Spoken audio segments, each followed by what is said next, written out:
દિનેશભાઈ બ્રહ્મભટ્ટ, રહેવાસી તવરા. ચોમાસાની શરૂઆતથી જ આ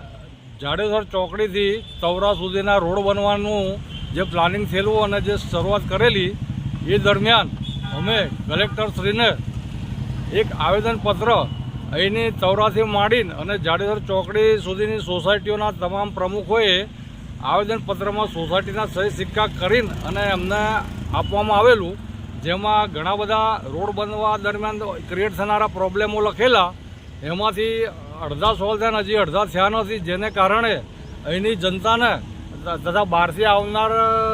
લોકોને પણ આ રોડ ઉપર જે હાલાકી થઈ રહી છે, તો વારંવાર રજૂઆત કરવા છતાં પણ હજી ધ્યાન ઉપર પૂરતું લેવાયેલ નથી. એમાં પણ હવે આ 5 દિવસનો જે મેળો આવેલ છે તો પારાવાર હાલાકી પડવાની શક્યતાઓ રહેલી છે. તો એના માટે અમે બોલશે ભરૂચ તથા અહીંના સોસાયટી સંગઠન દ્વારા માસ્ક વિતરણ તથા આ જે ડસ્ટિંગ વગેરે જે પ્રોબ્લેમો થઈ રહ્યા છે એનો એક વિરોધ પ્રદર્શિત કરવા માટે અમે હાલ અહીંયા એકત્રિત થયેલા છીએ, જેથી સરકારી ઓફિસરો તથા લોકપ્રતિનિધિઓનું ધ્યાન આ બાબત ઉપર દોરાય અને રોડનું કામ સત્વરે પૂરું કરવામાં આવે અને રોડના કામ દરમિયાન જે કંઈ મુશ્કેલીઓ પડી રહી છે તેનું પણ તેને સમાંતરે નિરાકરણ કરવામાં આવે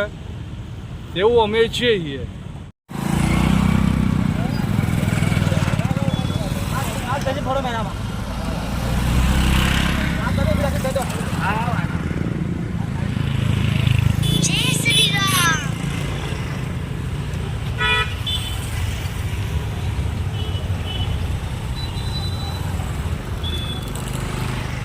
હું રજનીકાંત પટેલ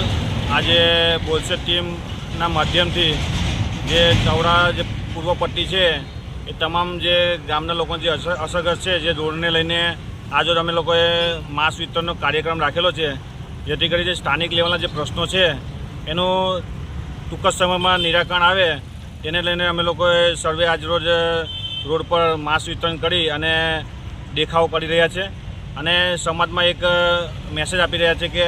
અહીંયા જે ધૂળને લઈને જે લોકોના સ્વાસ્થ્ય પર જે અસર પડી રહી છે એનું તંત્ર ધ્યાન આપે અને જે રોડને લઈને જે પ્રશ્ન છે એ ઘણા સમયથી આ સ્થાનિક લોકો ભોગવી રહ્યા છે એનું તાત્કાલિક ધોરણે નિરાકરણ આવે એની અમે આ મેસેજના માધ્યમથી અમે સર્વે જાગૃત નાગરિકો અહીંયા ઉપસ્થિત છે.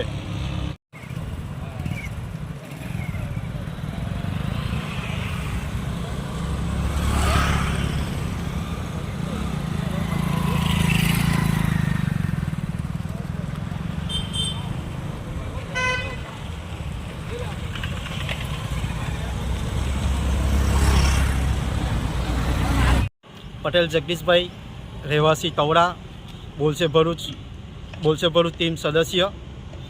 આજ રોજ પૂર્વ પટ્ટી પર આવેલ શુક્લતીર્થ ગામમાં પૌરાણિક મેળો ભરાઈ રહ્યો છે, તો ત્યાં જે શ્રદ્ધાળુ જઈ રહ્યા છે તેમના સ્વાસ્થ્ય હાથે જે